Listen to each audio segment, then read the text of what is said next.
Baik Bapak Ibu, Assalamualaikum warahmatullahi wabarakatuh. Waalaikumsalam.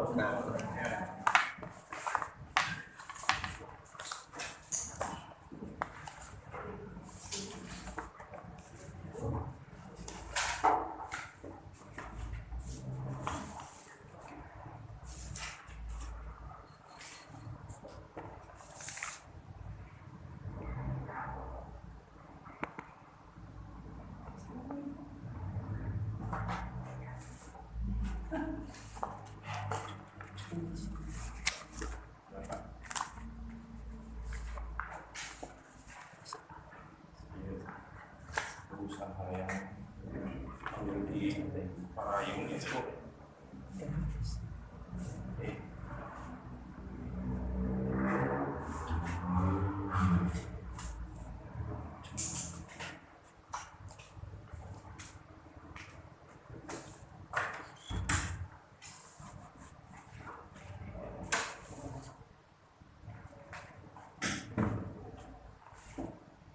Baik Ibu yang saya hormati, kita flashback. Jadi kemarin itu manajemen kota dan seni. Saya ingin membuat hal yang penting untuk bisa dipahami oleh Bapak Ibu, karena Bapak Ibu itu kan mahasiswa pasca sarjana manajemen pendidikan Islam, ada Islam ya. Jadi yang kemarin kita bahas tentang manajemen itu sebagai modal seni, lalu ada proses muak dan tentang pengelolaan sumber daya yang sesuai dengan apa yang kita pelajari dalam semester ini. Sumber daya itu bukan hanya sumber daya manusia, tapi apa? Daya alam. Daya alam. Tapi kalau kita bagi sumber daya ini ada 7M yang harus dikelola dalam konteks manapun ya, tidak hanya di pendidikan saja.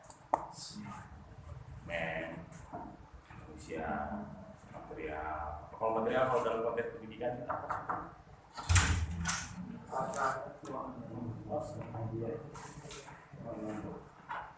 Apa material itu? Material apa Bu? Bapak Ibu? Media. Iya. Sarana.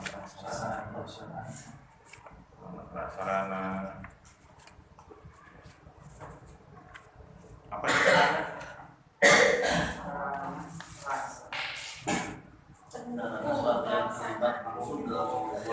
Faktor pendukung pelaksanaan yang langsung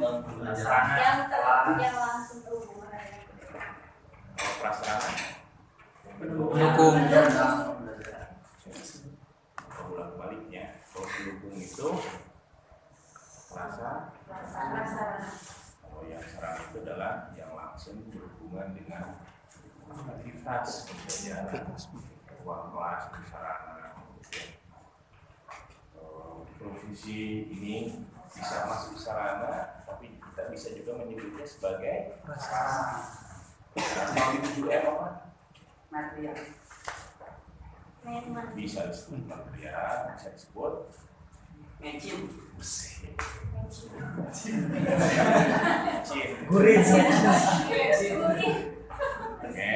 Material, mesin itu adalah peralatan teknologi, alat-alat elektronik, mobil. Di situ itu masuk dalam prasarana. Itu juga adalah bagian dari LMS. Ya. LMS itu Learning Management System. Bapak Ibu perwalian pakai LMS ya. Nah, sudah simak, ada sistem yang tidak bisa intangible, yang kita tidak bisa raba, tapi itu bagian dari mesin-mesin yang mendukung proses aktivitas dalam dunia pendidikan. Itu juga mesin, internet, laptop, komputer, mesin. meskipun juga sebagian menyebutnya memang bagian dari prasarana, ya. Bahkan menjadi sarana. Tapi ini mesin, tapi tidak material kan. Langsung berhubungan. Dan di masa yang akan datang, teknologi atau mesin ini akan mengambil peranan yang sangat luar biasa pada proses pendidikan. Dan bayangkan saja kalau pandemi kemarin hidup manusia itu tidak didukung oleh teknologi, gitu ya, tentunya proses pendidikan akan berhenti karena mengutamakan aktivitas yang harus safety, selamat. Maka dulu kan ada yang disebut dengan pembelajaran dari menggunakan teknologi sebagai alat bantu proses pembelajaran, dan pada saat itu teknologi adalah Solusi. sarana yang bahkan mungkin sarana utama ya, dibanding gedung ya, site gitu ya. Gedung-gedung kita yang dulu kita dari waktu pandemi ya, tidak boleh datang ke kampus, tidak boleh datang ke sekolah, ya, tapi datangnya dengan teknologi. Unik ya, manusia itu di saat-saat tertentu memang selalu bisa menemukan cara keluar, jalan keluar. Dan saya kira kesadaran dari pengalaman ketika kita pandemi dan sebagainya, proses pendidikan kita nanti akan banyak berubah, bahwa teknologi akan menjadi bagian yang selain dia mendukung, tapi juga menjadi bagian yang harus kita pelajari. Jadi kajian tentang teknologi itu bukan hanya sekedar kita menggunakan teknologi, tapi kita mengkaji tentang bagaimana mengembangkan teknologi. Jadi bahan kajian yang berbeda. Dan jangan lupa generasi hari ini, generasi yang diharapkan dalam semua aktivitasnya dia memiliki kompetensi keahlian menggunakan pendidikan pun begitu ya. Mengajar sekarang harus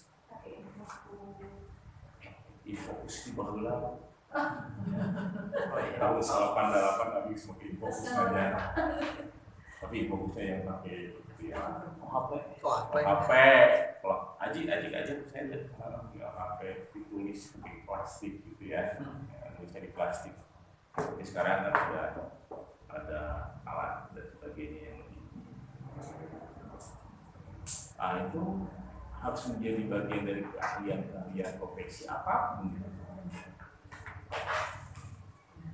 Bayangkan ada lembaga pendidikan yang tujuan akhirnya adalah menghantarkan lulusan-lulusan dengan kemampuan-kemampuan yang lebih adaptif dengan perubahan, terutama teknologi sendiri.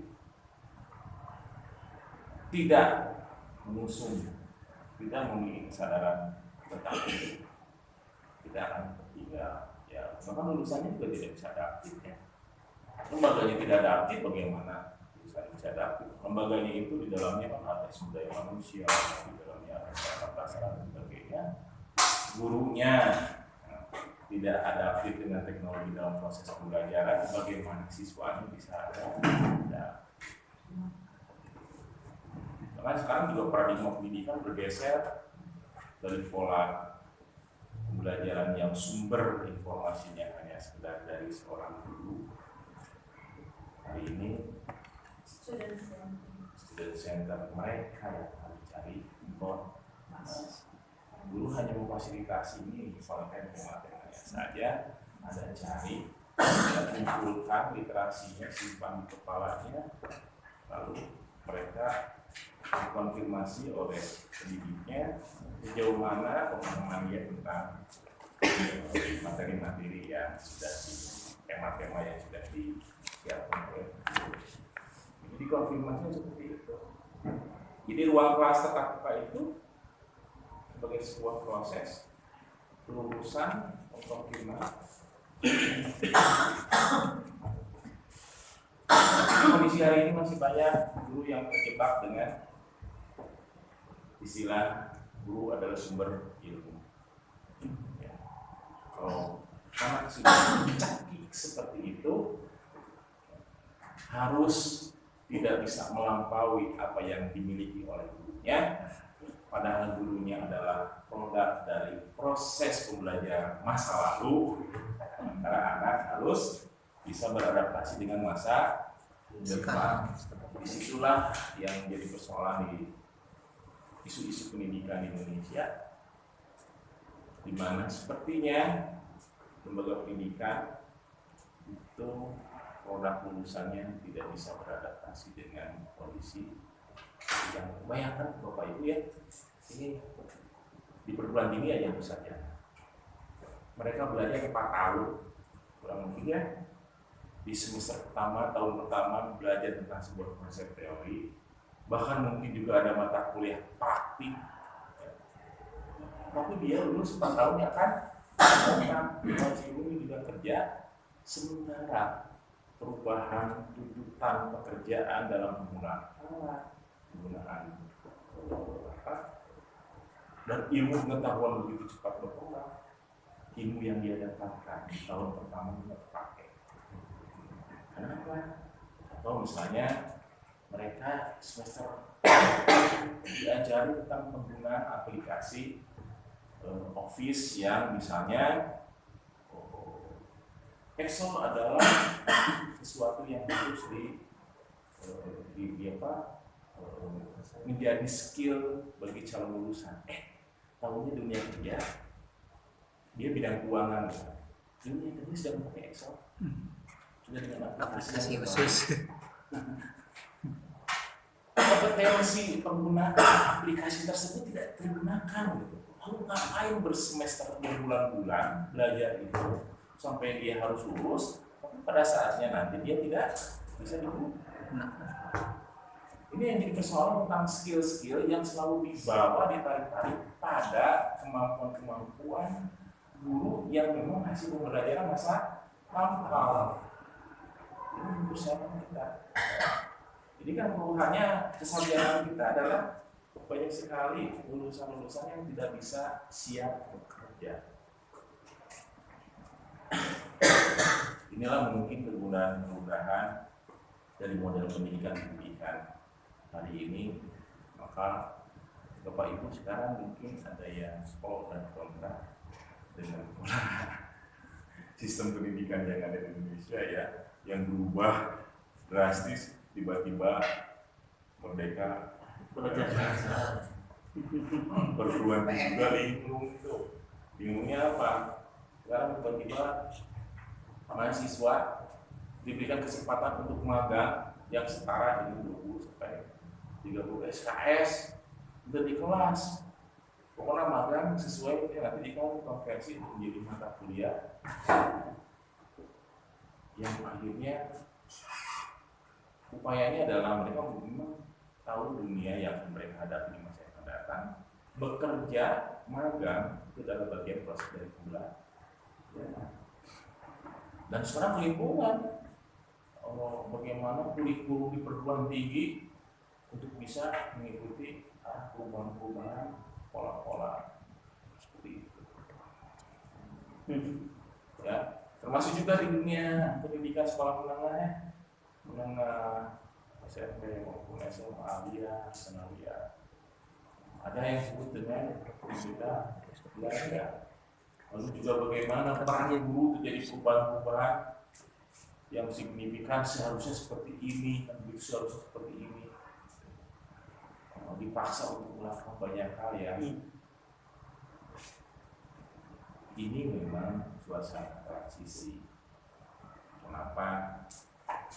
Karena kita berhadapan dengan sebuah sistem. Kita terlalu lama mengikuti sistem yang terbukti menghasilkan calon lulusan yang tidak bisa bekerja.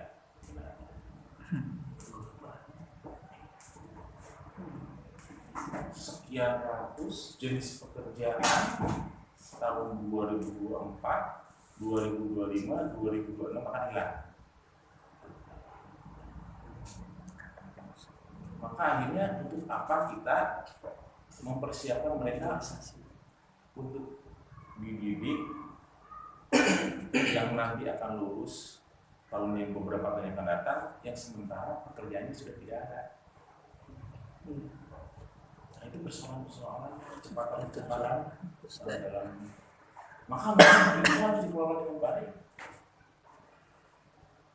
Semua adalah orang-orang yang harus memiliki kemampuan manajerial yang baik. Karena bicara manajerial itu bicara tentang, saya kemarin sudah membahas dalam satu grafik ya, bahwa kita usahanya adalah usaha jangka panjang, bukan untuk jangka pendek. Maka guru bukan hanya sekedar untuk kapasitas untuk menyampaikan sebuah ilmu, itu bukan hanya untuk menjerat anak supaya tidak jauh dari apa yang dimiliki oleh guru, tapi justru harus bisa melepaskan anak didik. Tapi kita hanya meneruskan saja, membuat border yang penting supaya apa? Alatnya baik, semangat tetap terjaga dan sebagainya. Nah, ini yang jadi persoalan isu-isu yang hari ini di masa transisi kondisinya memang pasti tidak menyenangkan, apalagi di profesi pendidik. Itu suatu yang sangat berat, tapi tanggung jawab dan filosofinya adalah memberikan hal yang terbaik untuk generasi yang akan datang. Terkadang memang pengambil kebijakan membuat sesuatu yang menyusahkan untuk orang-orang yang harus mengikutinya. Tapi pada dasarnya, apalagi kita orang pendidikan, harus paham kenapa itu terjadi. Contoh misalnya zonasi, kebijakan zonasi. Cuma Bapak Ibu yang merasa dirugikan dengan kebijakan zonasi, ada ya, alasannya silakan kenapa? Khususnya di daerah Jakarta ya Pak, anak yang ada di Jakarta. Jadi banyak anak yang mempunyai pengetahuannya ya di atas rata-rata kan, karena awalnya juga terhalang donasi, dia nggak bisa masuk SMA yang dia inginkan apapun. Terus banyak juga di Jakarta itu zonasi, jadi banyak warga yang membuat kakak-kakak bodong. Kakak bodong. Oh, di Jakarta baru di. Iya betul. Menurut saya, wah merugikan. Merugikan. Ya. Tahukah Bapak Ibu kebijakan zonasi itu? Yang kalau kita itu sebenarnya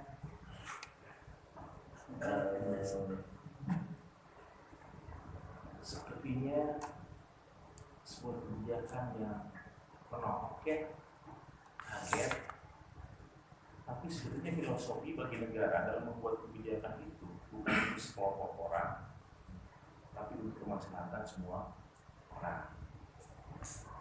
Penelitian tentang mengapa zonasi diberlakukan banyak faktor dan banyak sekali prestasi terutama di luar negeri. Ini kaitannya dengan manajemen pendidikan Bapak Ibu. Di salah satu terakhir yang pernah saya baca, sejak tahun 30-an sebuah kota disiapkan tujuan akhirnya kemana. Kalau kota dibangun dibentuk, apalagi di daerah Amerika itu kan ada banyak sekali kota-kota yang memang terbangun hanya karena memang kebetulan di situ ada pertambangan ya. Ada pertambangan apa, akhirnya menjadi bertumbuh banyak orang, akhirnya menjadi satu kota kecil. Dan setelah pertambangannya habis, mereka akhirnya ditinggal sama banyak kota hantu ya. Banyak kota hantu kalau memang industrinya sudah termasuk di Inggris seperti itu ya. Di Inggris juga banyak sekali kota-kota yang jadi kota hantu. Karena sumber aktivitasnya, apakah itu pertambangan dan sebagainya sudah habis atau dan sebagainya. Nah ini salah satu kota seperti di Mississippi, itu dulu adalah daerah pertambangan. Lalu karena memang daerah situ sudah juga berkembang pertanian, peternakan, sebagainya, pertambangannya sudah habis. Mereka merubah wajah kota dan merencanakan kota berubah menjadi misalnya menjadi kota seperti Massachusetts, kota pendidikan. Kalau kita punya seperti kayak Jogja ya, Jogja itu kan hidup dan wisatanya hari ini sampai hidup itu karena memang sudah sekian lama mereka punya investasi yang luar biasa sebagai kota budaya, kota pendidikan. Ya, kalau saya pernah, orang tua saya pendidikannya di Yogyakarta, itu. Jadi kalau misalnya kita punya waktu kosong untuk liburan mengajak anak cucu itu di Jogja. Kenapa? Romantisme. Dulu belajar sekolah di Jogja, lalu juga mungkin setelah mereka sudah 10 tahun ingin ya, kembali lagi ke Jogja, merasakan suasana Jogja dan sebagainya. Jadi karena memang dulunya kota pendidikan dan sudah banyak orang yang terlahir, baik itu sebagai orang-orang yang tersebar dan menjadi orang-orang yang berhasil. Akhirnya ini kembali tetap di pendidikannya. Jadi wisata hari ini coba tanya sekolah-sekolah sekarang kalau mau wisata kemana? Libur kemana coba? Jogja wae, bosen ke Jogja tiap tahun ke Jogja ke Jogja. Karena saya yakin itu dari dulu adalah guru-gurunya atau siapapun pendiri sekolah itu dulu sempat punya cerita hidup di sana dan terus saja kita generasi berikutnya selalu diajak ke sana. Jogja hidup sebagai kota wisata sampai hari ini. Kenapa? Karena banyak sekali orang yang pernah hidup di Jogja dan mereka anak pendidikan ya, setelah mereka pulang mereka ingin kembali romantisme masa lalu, menikmati dari Jogja beberapa tahun ke depan. Bahkan itu akan anak cucunya pada generasi berikutnya. Investasi yang panjang dari Jogja ini bisa kembali. Jadi gini, ada satu kota dan sekarang banyak sekali kota-kota yang inisiatif di zona akhirnya. Ya mereka itu ada menjadi kota pendidikan, dari konsentrasi. Sehingga apa? Sehingga aktivitas pengelolaan kotanya itu, misalnya ini di daerah tempat RT/RW-nya, ruang untuk tempat tinggal penduduk, ini ruang untuk orang bekerja, ya. Ini ruang tempat orang berpendidikan. Tidak boleh dari tempat ruang misalnya tempat tinggal masyarakat itu terlalu jauh dengan ruang tempat pendidikan. Kayak di Jakarta hari ini ya karena tidak tersetting sejak zaman dulu sebagai sebuah kota pendidikan, acak-acakan. Ada yang tinggal di Bekasi, sekolahnya di DKI, bahkan ada yang tinggal di Bekasi, sekolahnya di Tangerang. Akhirnya apa coba? Hasil penelitian, orang pergi, seorang anak sekolah pergi melebihi 15 menit perjalanan transportasi dari rumah ke tempat sekolah itu sama dengan menyedot 30% energi dia untuk belajar.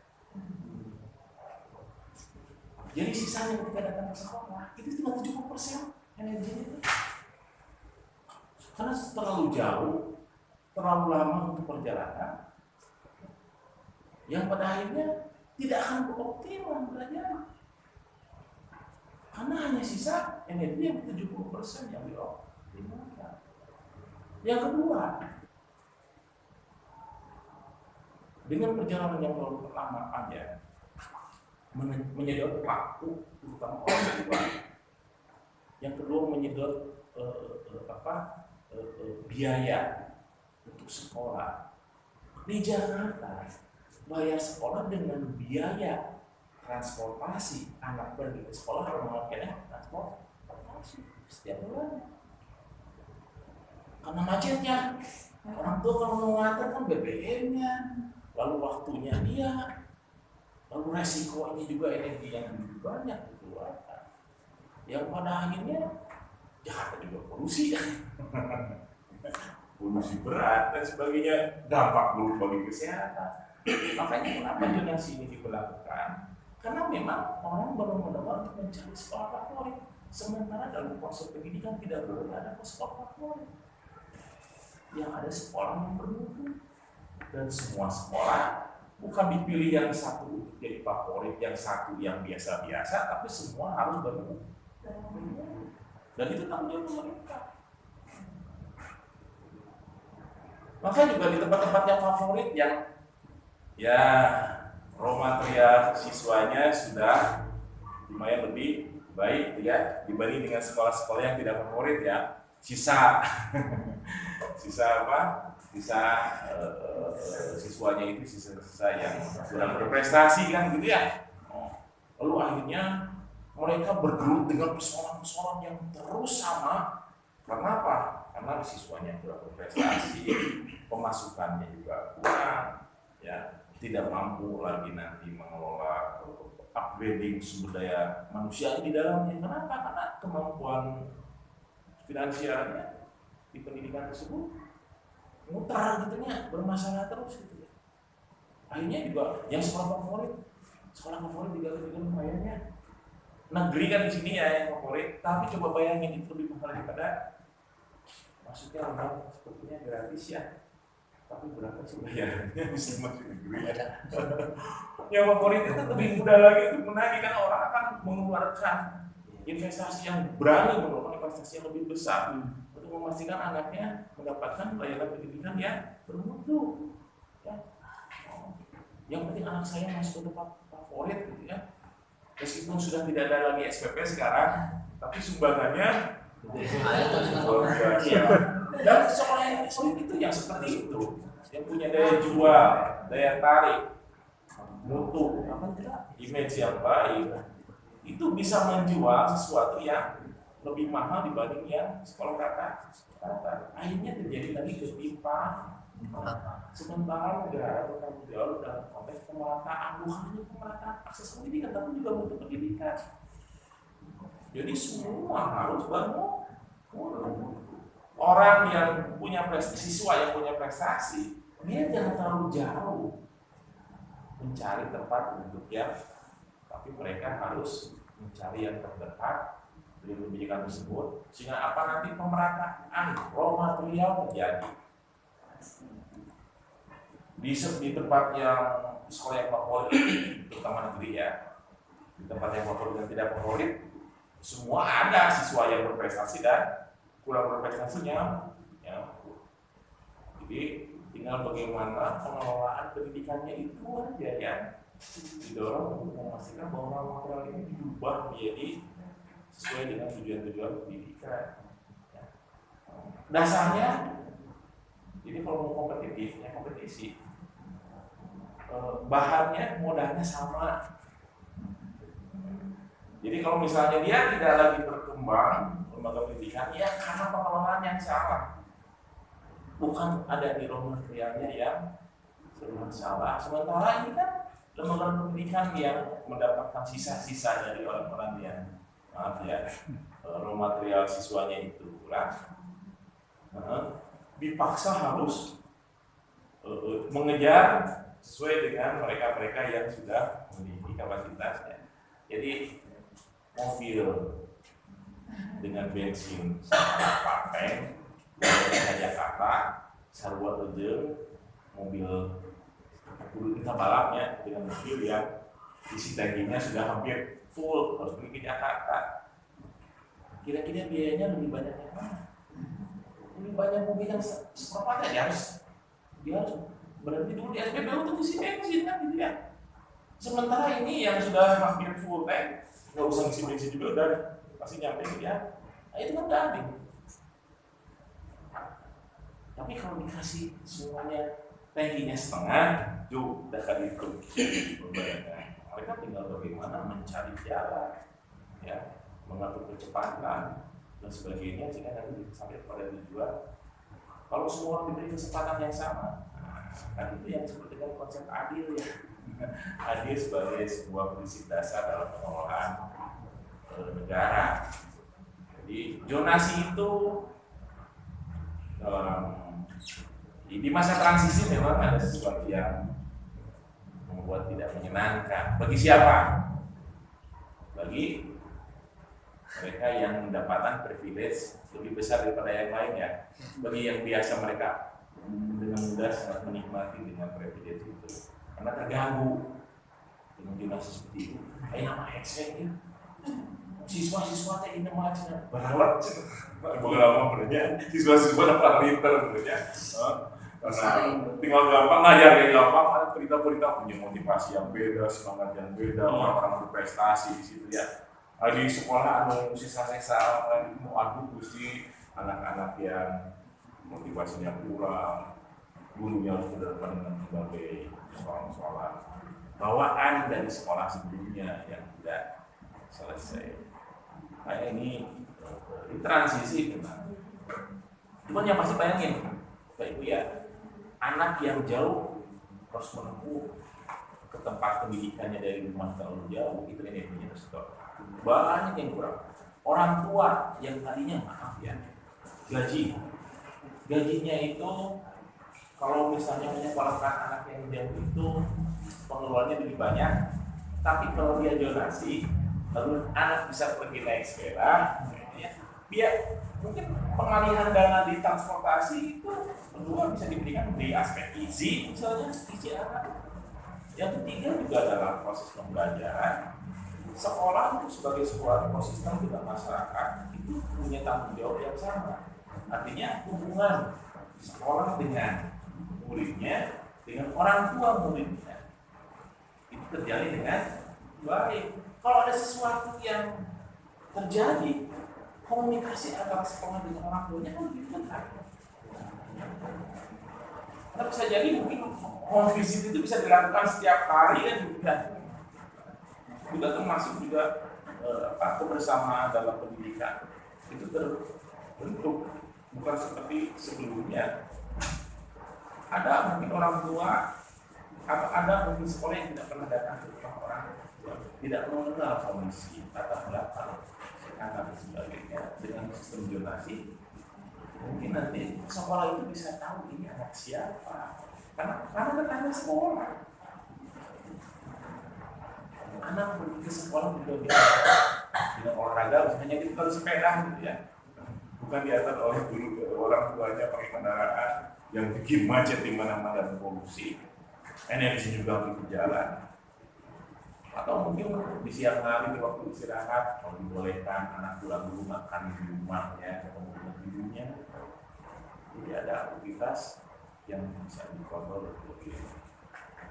Cuma persoalannya memang di transisi ini yang sangat penting adalah mereka-mereka yang sudah menerima sekian lama sebagai sekolah favorit ya, tiba-tiba harus menerima raw material seadanya dengan kondisi ya kita. Kalaupun dampak dari misalnya ada kakak yang tiba-tiba dan sebagainya, itu hanya sekedar bukan sebuah persoalan, tetapi yang selalu ada. Dari setiap kebijakan ini ada ruang-ruang kosong, ruang yang selalu ingin dimanfaatkan oleh sebagian orang untuk ruang. Tapi lama-kelamaan juga nanti, kalau misalnya sekolah dari semua sekolah yang ada di negeri kita ini sudah berkualitas, tidak akan ada kepentingan orang untuk bisa mencari sekolah favorit.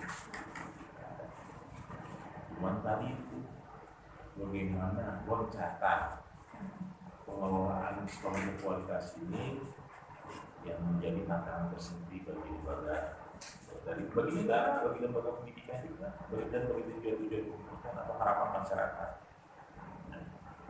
Sekolah itu sebetulnya semuanya harus penuh. Itu baru adil. Kalau masih ada sekolah favorit itu nggak adil. Biarkan mereka. Nah ini kan di dalam sumber daya ada market ya, market pemasaran. Maka manajemen harus masuk pada lingkup pengelolaan pendidikan. Artinya bicara tentang marketing, membangun image, membangun kualitas. Hari ini marketing memegang peran penting. Dan ini terus terang, ini jarang sekali disentuh oleh penyelenggara pendidikan bicara marketing. Mungkin beberapa tahun kebelakang sudah mulai ada lihat-lihat bahwa marketing adalah bagian yang diperhatikan, dikelola, dilaksanakan dalam proses pengelolaan pendidikan. Membangun image citra yang seperti cerita tentang sekolah favorit itu kan artinya Pak, mereka punya nilai jual, brand image, citra di masyarakat bahwa sekolah itu memiliki kualitas yang tinggi. Sejatinya itu adalah keberhasilan dari sebuah market. Karena marketing itu bukan hanya menjual produk yang sudah jadi, kan gitu ya, karena raw materialnya sudah bagus nih. Kalau Bapak Ibu ketika harus berkompetisi, yang satu disuruh bikin kue, yang satu bahan-bahannya ala kadarnya, yang satu bahan-bahannya bagus, berkualitas, hasil kuenya kira-kira sama atau tidak? Tidak sama dong. Itu namanya nggak adil. Yang adil itu kasih bahan yang sama, silakan saja mengelola, buat, rancang kue dan sebagainya, lalu menawarkannya kepada orang. Orang merasakan mana yang enak dan kurang enak. Biar masyarakat yang lebih.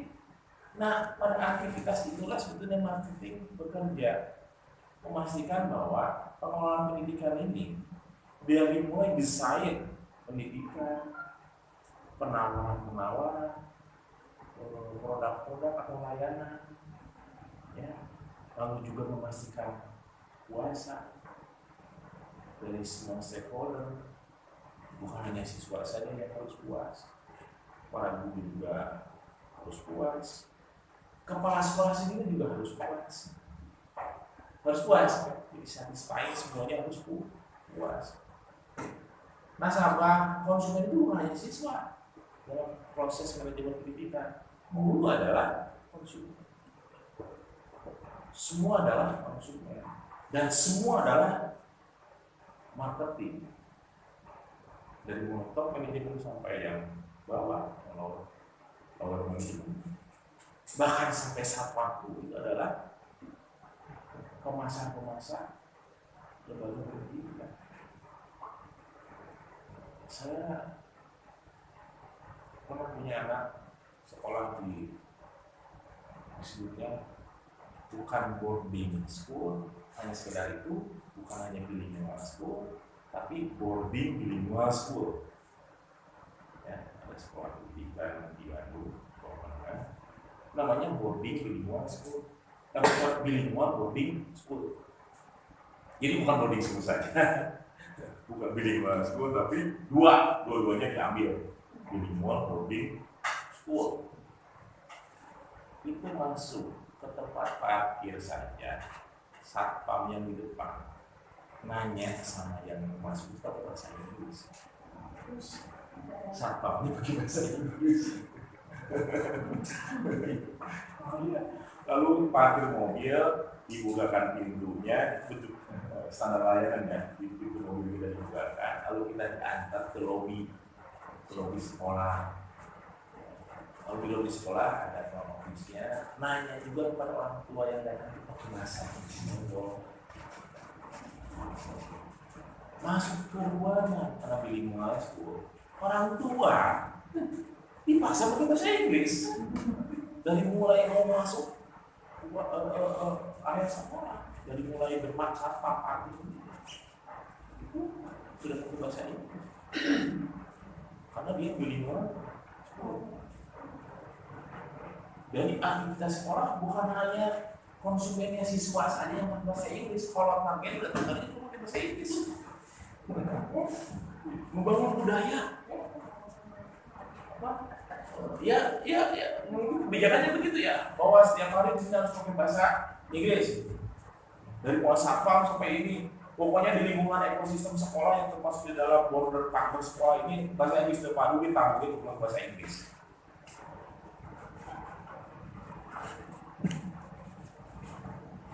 Itu tiba-tiba IPC apa coba? Wow, luar biasa. Pengelolaan yang begitu, SOP yang standar-standar yang begitu dijaga ketat. Yang ini memang melahirkan lulusan-lulusan yang konsistensi, komitmen yang kuat tentang konsep dari awalnya. Karena kan wajib lagi bilingual boarding school gitu ya. Dikira ini orang datang ke sini ya kayak sekolah biasa, no, di tempat parkir gue masih bahasa Inggris.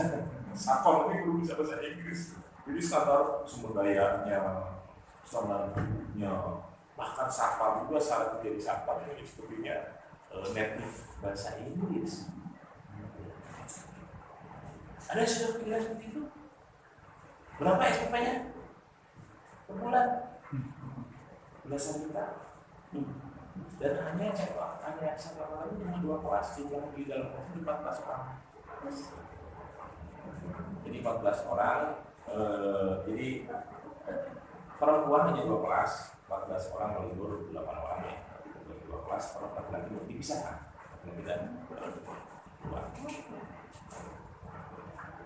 Dan semuanya pakai bahasa. Ada 3 bahasa yang digunakan, boleh bahasa Inggris, boleh bahasa Turki, dan boleh bahasa Korea. Jadi silakan pilih ngobrol pakai bahasa Korea, nanti satu mungkin bahasa Indonesia. Untuk hari Senin boleh bahasa Indonesia, karena hari wawancara dan sebagainya, aktivitas pakai bahasa. Di luar hari itu wajib misalnya hari Jumat nomor 1 sekolah ini ya, dulu kan ada aliansi Turki itu ya. Itu namanya pribadi school yang pribadi. Yang bayarannya perbulannya jadi SPP-nya ya sebulan 8 juta ya. Mereka tidak menerima ikut UM, tidak mau ikut UM. Kenapa? Karena tujuan pendidikan mereka lulusan kelas 3-nya itu untuk sekolah di luar negeri, bukan untuk sekolah di masuk perguruan tinggi di Indonesia gitu ya. Tujuannya ya ke luar negeri, sekolah di Oxford, sekolah itu, sekolah di IT, pokoknya ke luar negeri. Jadi mereka usahakan didaftarkan sesuai dengan pendaftaran sebagai paling kejuaraan yang banyak ikuti, kejuaraan olimpiade internasional. Dan selalu kalau Indonesia mengirimkan 6 atau 8 orang perwakilan Indonesia untuk belajar olimpiade sains, kimia, fisika di Eropa, di dunia, di Prancis dan sebagainya, itu selalu minimal ya 3/4-nya dari India. 2-nya biasanya dari sekolah menengah yang ada di Jakarta itu yang terkenal punya Kristen. Dan itu medalinya gold medal, silver medal, olimpiade sains internasional pernah. Bahkan ada siswa kelas 3 SMA yang baru naik ke kelas 3 SMA sudah terdaftar sebagai calon mahasiswa di MIT. Terdaftar sebagai calon mahasiswa di perguruan tinggi terkemuka di Amerika maupun di Eropa. Kenapa? Hanya juara sains internasional. Dan sekarang lucunya kebetulan ya, anak saya itu sebelum lulus kelas 3 SMA sudah terdaftar di ITB karena ITB yang minta. Jadi ada 4 orang. Terus aku cuma mau di KB gitu ya. Terus saya kuliah diminta. Bahkan ITB belum buka pendaftaran siswa. Dia baru pertengahan sekolah di kelas. Dan di SMA sudah terdaftar sebagai calon mahasiswa yang pasti diterima oleh ITB. Jadi ITB itu minta ke sekolah bukan? Karena anak saya sudah direncanakan untuk pergi ke Australia, bahkan sudah dapat beasiswa juga sebelumnya di Australia. Itu yang kelas 3 sudah jelas perguruan tinggi yang dituju yang dilakukan sudah jelas.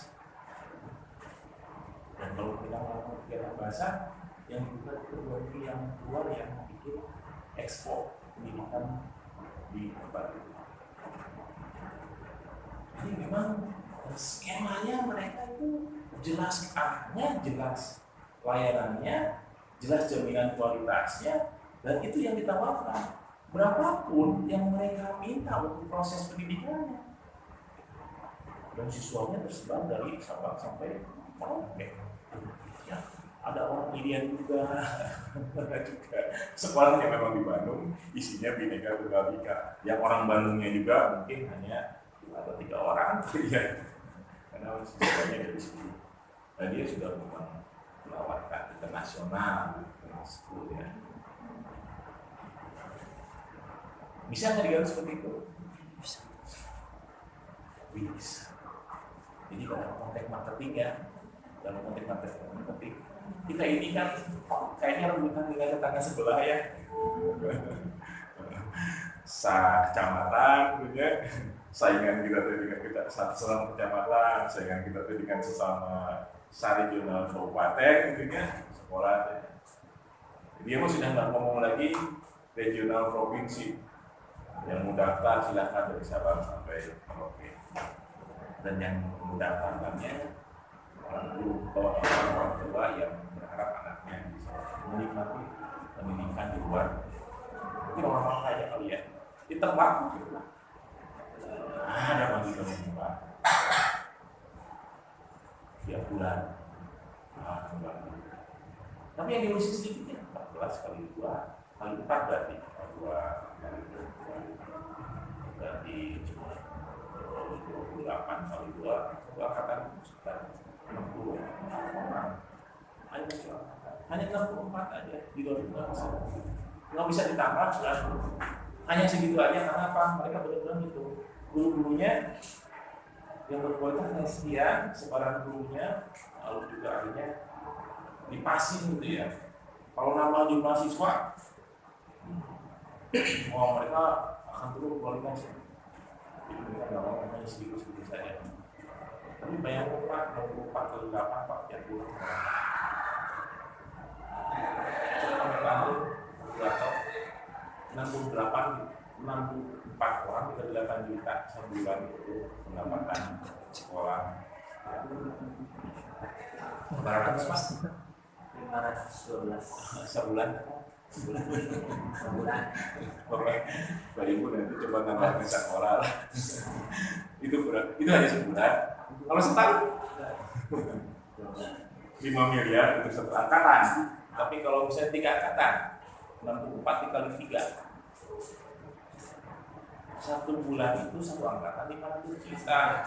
Kalau 3 angkatan sebulan kalau rasa itu berapa miliar satu bulan, satu semester sama berapa miliar. Worth it. Kalau gaji mereka benar tinggi, mereka bisa membayar satpam yang sarjana bahkan kemampuan bahasa Inggrisnya bagus, atau guru-gurunya kebanyakan dari luar negeri ya. Jadi gurunya itu ada yang dari Turki, ada yang dari Kanada, ada yang dari Swiss ya, ada yang dari Australia. Dan mereka difasilitasi rumah kendaraan. Jadi mereka goyong keluarga. Kalau suami jadi guru situ, dia bawa konsumsi keluarga. Nah, bahkan dikasih mobil ya, di dalam komplek, disiapin kompleknya, komplek gurunya gitu ya. Kalau memang investasinya besar ya. Investasi awalnya kayaknya gede gitu ya. Jadi rumah guru udah disiapin kompleknya, untuk pendidikannya udah disiapin dan sebagainya. Transportasinya disiapin. Ya, kalau asramanya disiapin. Asramanya yang dibeli itu bekas hotel Pak. Jadi hotel dibeli jadi asrama atau boarding schoolnya untuk siswa. Itu menarik. Ada lagi yang lebih hebat di Bogor itu. Nah itu masih di yayasan yang sama ya, tapi itu satu bukit khusus untuk sekolah putra saja itu. Daerah BNN, salah Bogor Nirwana Presiden, daerah itu ada satu bukit, jalan kampung, mobilnya kok saling singan, selebat. Tapi ketika masuk ke wilayah sekolah itu, ya punya lapangan sepak bola, punya kolam renang internasional, banyak. Seperti pesantren juga, tapi pendidikan boarding berbasis keislamannya kuat, dan hanya buka saja, kayak pesantren buka. Kita tidak sering dengar, karena pasar tertentu ya. Itu dari mulut ke mulut, mereka tidak di marketing. Jadi hanya orang tua, anak saya sekolah di sini, anak saya sekolah di sini. Tentu kalangan tertentu, misalnya kalangan para pejabat Pertamina punya anak bisa sekolah di situ. Anak saya sekolah di situ, anak saya sekolah ya. Jadi nggak ada marketingnya yang marketing, sebenarnya kayak kita sebar brosur. Jadi dari word of mouth, dari kepercayaan orang-orang dan di tingkat kalangan tertentu. Dan mereka tidak ingin terjebak dengan wah ini komersialisasi pendidikan. Kalau ditawarkan ke orang ya, aduh.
Ya Bapak Ibu, kita lanjutkan. Ini tentang marketing ini, tentang membangun image, tentang mendesain sebuah lembaga pendidikan. Itu harus jelas dari awalnya. Ini pendidikan ini keunikannya apa sih? Apa yang ditawarkannya ya? Harus jelas. Mau kemana ini lembaga pendidikan? Apakah mau seperti lembaga pendidikan yang lain? Tentunya kenapa masyarakat memilih? Karena memang ada sesuatu yang berbeda dari lembaga pendidikan yang ditawarkan dalam bentuk pelayanan, jaminan. Konsepnya jelas. Tujuan akhirnya kemana sih lulusan? Lulusan itu punya kapasitas kompetensi apa? Itu jelas.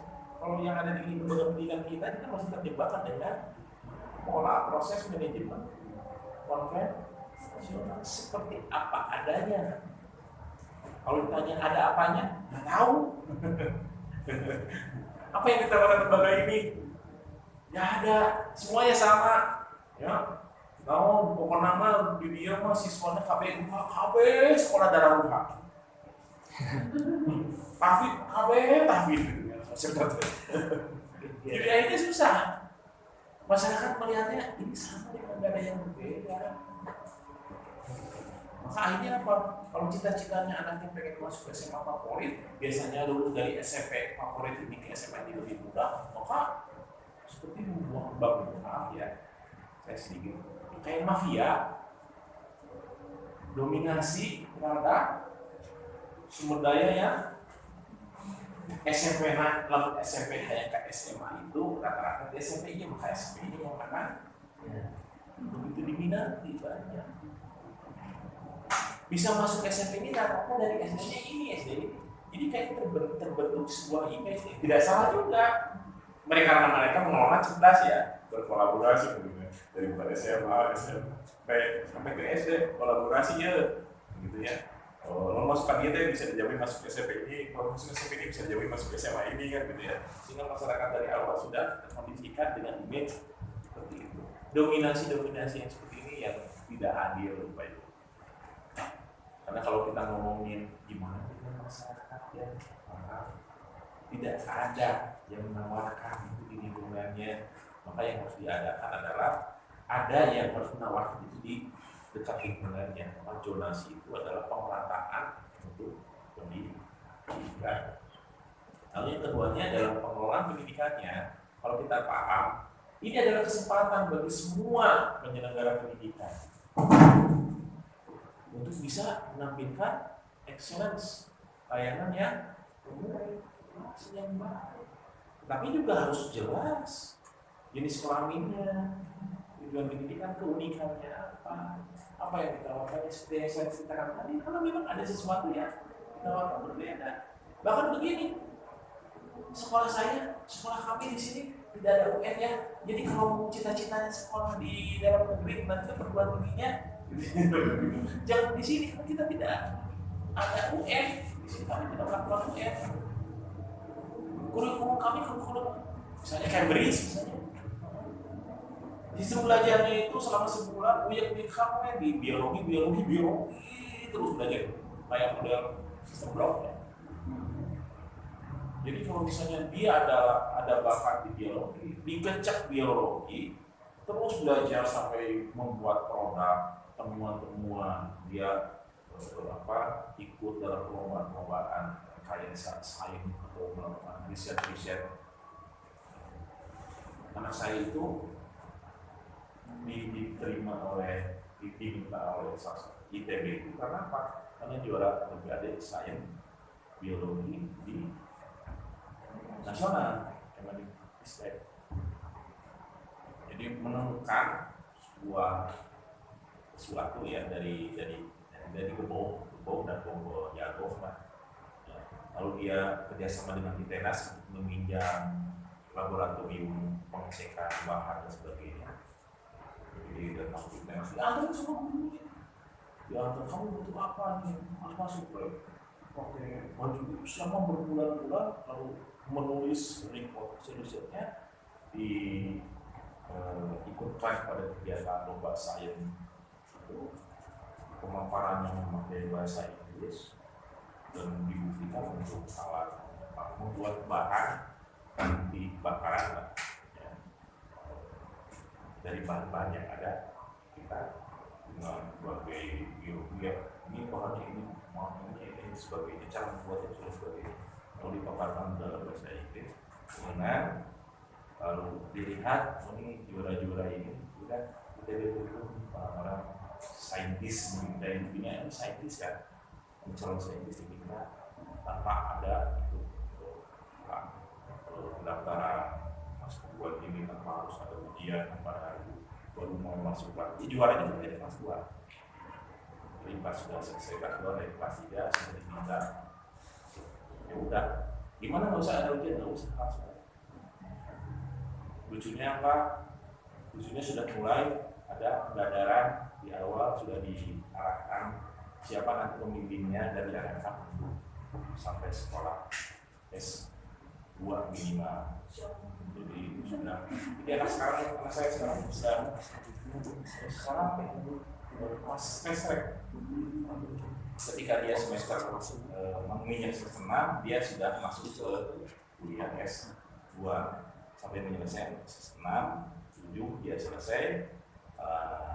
Ketika selesai sarjana, tinggal riset karena dia sudah kuliah S2-nya, tinggal riset setahun berikutnya jadi magister. Di setting seperti itu. Karena memang kayaknya ini ada kader dari tadi ya. Ini coba riset sejak SMA gitu ya, diambil, disiapkan segala macam, bahkan beasiswa tidak bisa bayar sama sekali sampai selesai S2. Yang menarik yang saya sebagai orang tua, saya nggak bayar ya. Saya waktu SMA tidak harus bayar universitas ya, karena dia dapat beasiswa.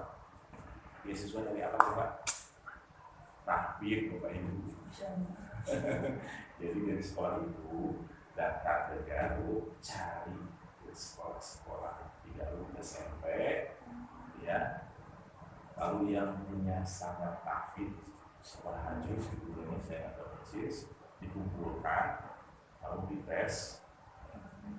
Dari Garut itu kebetulan ada 2 orang yang lolos satunya dan dapat beasiswa pun dari sekolah aku sampai selesai sampai boarding asrama sebelum tidak bayar, pokoknya sampai selesai.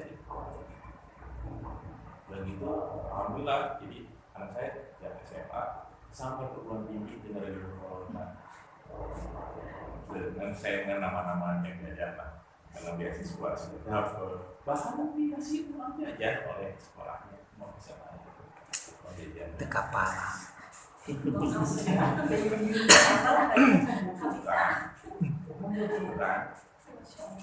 orang-orang untuk menjadi beasiswa luar biasa. Sejak SMA dideteksi mana kira-kira mudah bakal hebat gitu. Lalu dengan kapasitas standarnya kayak tahfidna dia, lalu prestasi sekolahnya seperti ini. Mereka ambil bukan dari sekolah SMP negeri ya, swasta.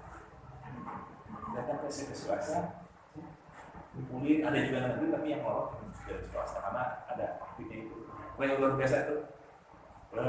Dulu sampai orang-orang kan SMP, wah hebat lu. Akhirnya pada tahfidz itu kami program mana? Tuturut muni. Gegeran. Itu adalah kayak saya sepertinya itu adalah manajemen dari lembaga tersebut yang memang mempersiapkan image yang baik. Jadi betul-betul mengkader siswa. Oke lah, ada siswa yang beda kalau kita dengan berbagai sumber raw material yang agak beragam karena agama juga itu ya, tapi mereka harus bikin piala, kan?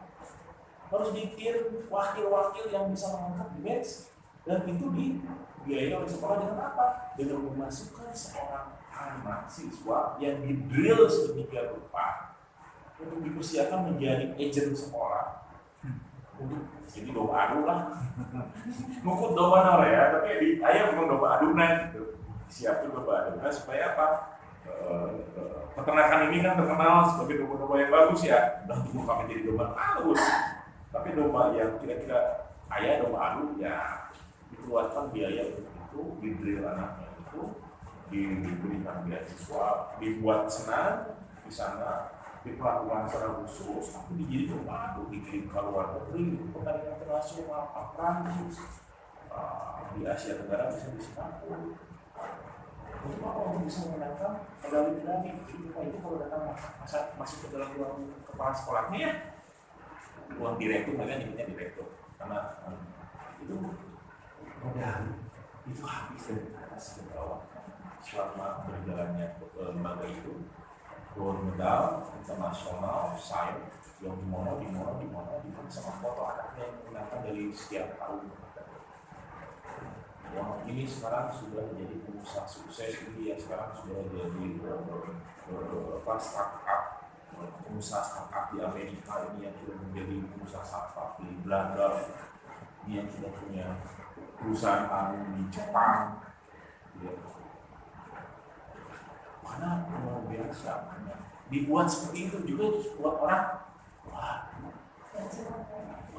ini bukan kompetitor kita. Makanya orang tua datang ke sana dari depan saja sudah hello efeknya bahasa Inggris kan, dan masuk ke ruang kepala atau direkturnya, wow, ini prestasinya luar biasa. Bukan mobil itu, medali-medali yang tidak terlalu di luar kepala sekolah di luar negeri. Dan pelayanannya memang seperti itu, dan lalu lalang ya, gue mengajar sebagai memang dibikin seperti itu, dibuat berbeda. Intinya kan membuat sesuatu yang berbeda, menawarkan layanan yang berbeda dari yang rata-rata, akhirnya menarik.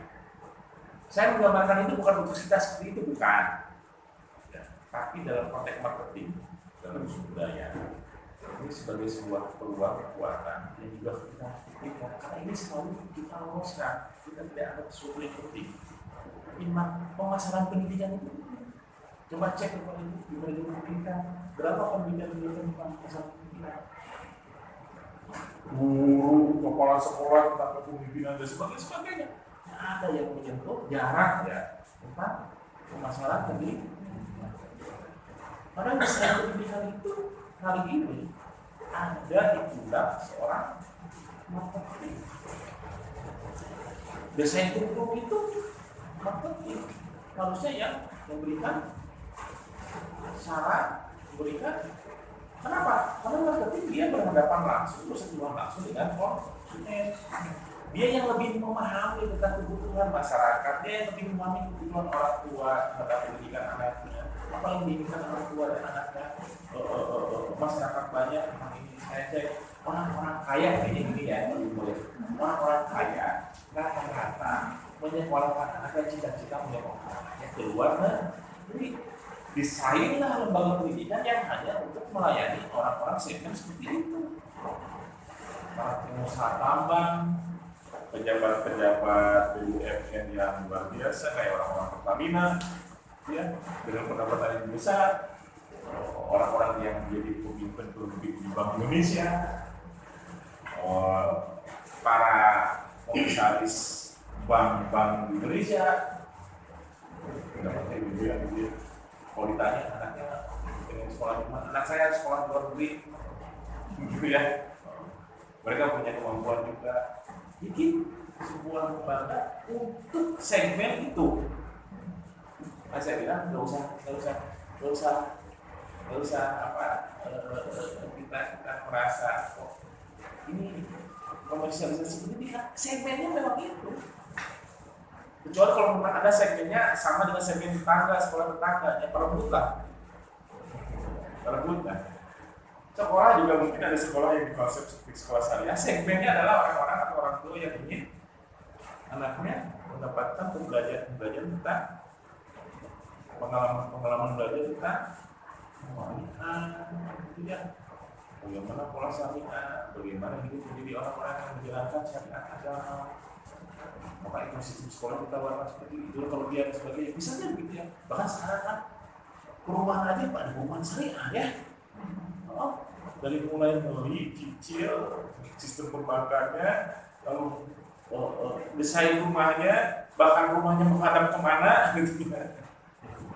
Itu seperti ini buat rumah syariah. Dan itu adalah gimmick marketing gitu. Karena ada segmennya ya, itu. Ada segmen yang orang yang ingin punya rumah tapi tidak ingin ribaan gitu ya. Ya udah. Tawaran manusia dan itu tidak beda dengan yang lain. Karena ada segmen. Jadi juga sekolah tidak beda dengan yang lain. Karena segmennya juga spesifik. Maka bicara tentang segmentasi pasar sasaran itu harus juga dipikirkan oleh orang yang memberikan layanan-layanan yang sesuai dengan kebutuhan dan keinginan pasar. Kan gitu ya. Karena apa? Karena marketing itu atau pemasaran itu berusaha yang pertama kali berusaha memahami kebutuhan dan keinginan pasar. Hari ini yang punya anak SMA, yang punya anak SMA, rata-rata usianya berapa? Orang tuanya? 17 atau 15. Anak-anaknya 17-18, berarti orang tuanya ada yang sekitar 40 dan 50 atau 40 masih 50 sama di atas. Itu berhasil apa kebutuhan keinginannya dan bagaimana pengalaman kehidupan mereka. Mereka hidup di zaman Orde Baru nggak? Mereka hidup di zaman ini nggak? Di zaman mana mereka hidup? Sehingga apa? Ada kognitif, ada karakteristik setiap generasi. Seperti generasi saya itu generasi yang mengalami sebuah perjalanan. Sebagian ada di Orde Baru, sebagian ada di Orde Reformasi, sebagian juga ada di lembaga pendidikan. Maka konklusi saya menyatakan bahwa pendidikan anak saya lebih baik daripada apa yang saya dapatkan. maka saya tidak akan memasukkan anak saya ke sekolah gratis. Anak saya sekolah swasta,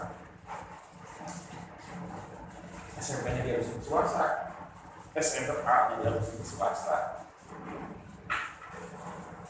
Karena yang saya lihat, saya tidak ingin investasi bagi anak saya. Ini investasi yang investasi sebenarnya. Dan yang karena kewajiban sekolah, di waktu itu bakal ditagih. Lalu akhirnya di pet yang udah sekolah bakal ditagih gedenya. Bapak ibu kalau punya anak di sekolah kan di tempat yang gratis kayak gede bapak ibu bakal dipenta. Pokoknya ada kewajiban anak. Kewajiban. Karena kalau sekarang kita bicara tentang sekolah gratis, sekolah standar ya, standar layanan minimum nggak bisa. Standar itu standar layanan minimum harus sama layanan bagus, ya. Mungkin apa adanya gitu ya. Jadi hasil pendidikannya pun apa adanya. Mereka bisa bersaing nggak lulusannya itu? Kalau pendidikan seperti itu. Karena mereka rata-rata eksistensi mereka juga akhirnya susah untuk bisa muncul di komunal, di komunitas, di sosial. Bahkan untuk dirinya sendiri juga mereka repotkan. Karena apa? Karena mereka dididik dengan seadanya. Kan gitu ya. Dan pada saat mereka ke depan, maaf sekali. Saya paling takut jika misalnya anak saya dididik apa adanya. Pada saatnya nanti dia tidak bisa bersaing dengan kondisi lingkungan di masa depan mereka. Mendinglah kalau bisa di pengangguran, kalau bisa di kriminal gimana Pak? Kalau di kriminal gimana? Kalau paling mereka gratis, tiba-tiba budaknya ke polisi misalnya untuk bisa membebaskan anak itu harus mengeluarkan biaya yang besar, dengan cara sebagainya. Bayar apa tadi di DPP di ujung-ujung. Bahkan apa? Kita masuk masa pensiun. Saya paling takut jika anak-anak saya berusaha diri terus sudah masuk kita lapor. Lebih banyaknya kita harus keluarkan. Dan berikutnya anak yang seperti itu dampaknya juga bukan hanya di dunia ya. Dampaknya ada dia. Jadi kita harus punya kesadaran bahwa pendidikan itu tidak boleh apa adanya. Dan sekarang sudah muncul orang yang berpikir seperti itu. Makanya ada segmen yang menarik sebetulnya kalau misalnya Bapak Ibu kita mau orang pendidikan ya. Ini tidak aja kita bermainnya pada ceruk pasar yang jelas, segmen pasar yang jelas, ketahui apa yang mereka butuhkan dan inginkan, kita tawarkan itu. Selanjutnya kita ada sustainable dan jaminan assurance untuk bisa apa yang mereka harapkan sesuai dengan apa yang mereka rasakan gitu ya. Jadi kan kepuasan itu apa kalau kita ketik itu kepuasan adalah kesesuaian antara harapan dan kenyataan. Baca harapan mereka sesuaikan kenyataannya seperti apa mereka ekspektasikan, sesuai dengan bahkan kalau bukan hanya sesuai saja tapi melampaui harapan baru bisa lebih puas. Nah konsep itu dipelajari di fakultas pendidikan. Jadi komunikasi pemasaran kayak model begini ya, guru harus bisa berkomunikasi dengan siswa, bukan hanya dengan siswa, dengan orang tua. Jadi contoh misalnya menarik, saya pernah cerita anak saya yang sudah jadi kuliah, sudah jauh, bukan tingkat tua kuliah. Nah, itu bekas wali kelasnya yang di SMA itu datang dong ke Garut. Kenapa? Karena ada tanggung jawab saya sampai kapanpun. Meskipun anaknya sudah tidak di sekolah kami, home visit bagi wali kelas itu wajib. Dan saya sampaikan pada anak saya sudah 2 tahun sudah di sana. Datang ke rumah silaturahmi. HTT. Karena kebetulan anaknya, Saya kan tinggal di Garut ya. Dia mungkin dia keliling Indonesia karena beberapa orang tuanya kan berpilihan dan sebagainya. Deket mah, gampang deket mah. Cewek terakhir, tapi kebahagiaannya sampai ke 2 tahun setelah dia. Tapi tetap didatangi. Ada berbagai merchandise masih apa standarnya masih kue putih kemudian memang boleh ada afiliasi dengan buku ya. Juga ada buku-buku tulisan sekolah dan sebagainya. Kemudian wah ini udah 2 tahun masih fisik kok.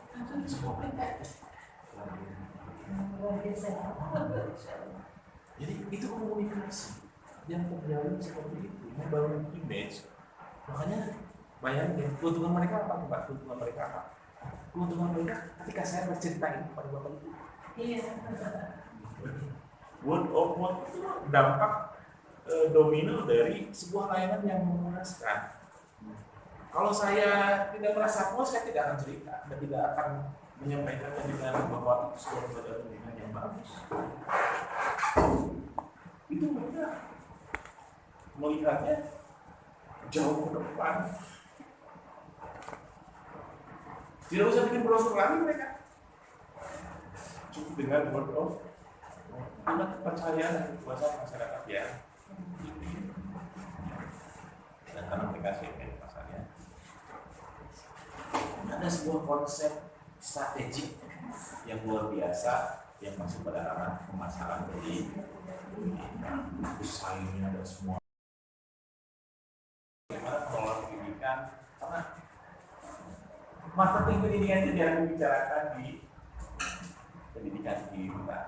Saya berharap bahkan Bapak Ibu kalau mau penelitian atau tesisnya marketing pendidikan menarik itu asik riset segmen, riset pasar tentang apa yang dibutuhkan oleh orang tua. Orang tua jarang ditanya, Bapak Ibu kan?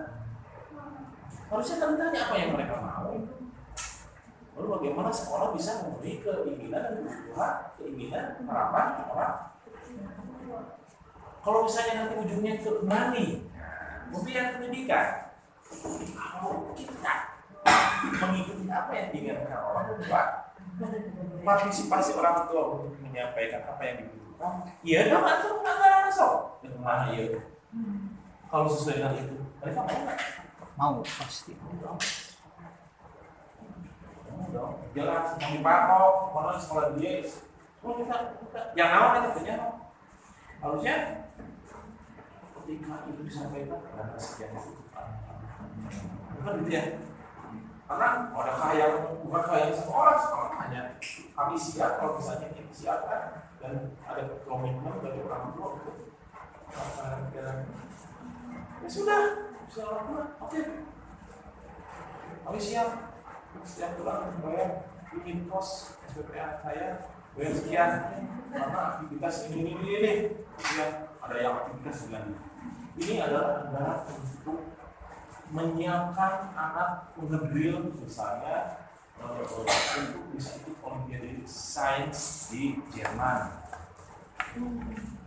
Kegiatannya apa saja selama beberapa bulan melakukan risetnya, dana untuk risetnya sekian. Siapa sekian katanya siap dibiayai, oke saya akan bayar, oke ketika tidak menjadi juara buktikan juara olimpiade saya bukan nasional perempuan. Saya siap. Senang banget.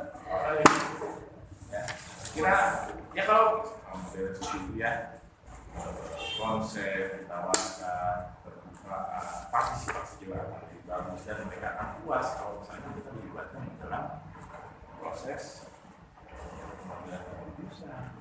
Kira seperti itu. Nah itu konsep marketing karena hubungannya dibangun komunikasi ini tanggung jawab marketing ini. Oke, Ibu 39 itu lebih lewat ya. Dan kalau tadi saya dengar 6:30 saja sampai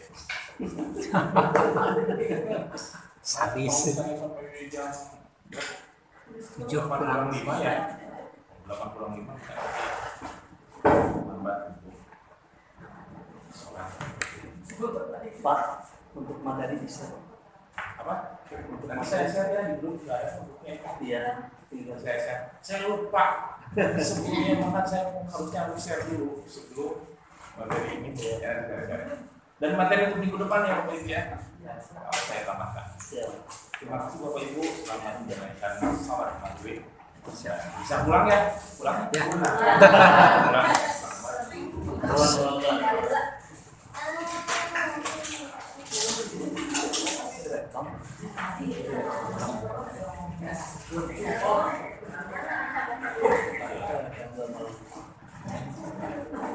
Bisa nyoba? Apa? Bisa nyoba? Jam 7.20.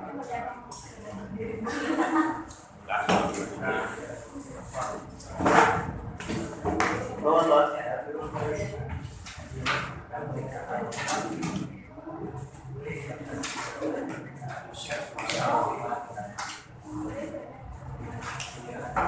Semua info payungnya presentasi katanya. Man. Kurang banyak.